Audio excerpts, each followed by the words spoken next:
মুরগি কি পেট্রোল আর অকটেন খেয়ে ডিম দেয়? মুরগির ডিমের দাম এত কেন? এটা আজ থেকে প্রায় ২ বছর আগে বর্তমান আইন উপদেষ্টা আসিফ নজরুলের দেয়া একটি ফেসবুক পোস্ট। তিনি যখন স্ট্যাটাসটি দিয়েছিলেন তখন ডিমের দাম ছিল ১৪৪ টাকা ডজন। আর বাজার ঘুরে এখন ডিমের দাম দেখা যাচ্ছে ১৭৫ টাকা থেকে ১৮০ টাকা। অথচ ক্ষমতায় থাকার পরও চুপ মাননীয় আইন উপদেষ্টা আসিফ নজরুল। ডিমের দাম কমা নিয়ে নেই তার কোনো ফেসবুক স্ট্যাটাস। এটা নিয়ে চলছে তীব্র আলোচনা ও সমালোচনা।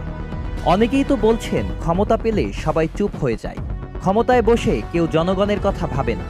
অনেকেরই প্রশ্ন, ভারত থেকে ডিম আমদানি করে তাহলে লাভটা হলো কি? এখন কি চাঁদাবাজরা মাঠে আছে? না থাকলে ডিমের দাম কমাতে কেন ব্যর্থ সরকার? বর্তমান অন্তর্বর্তীকালীন আইন উপদেষ্টা আসিফ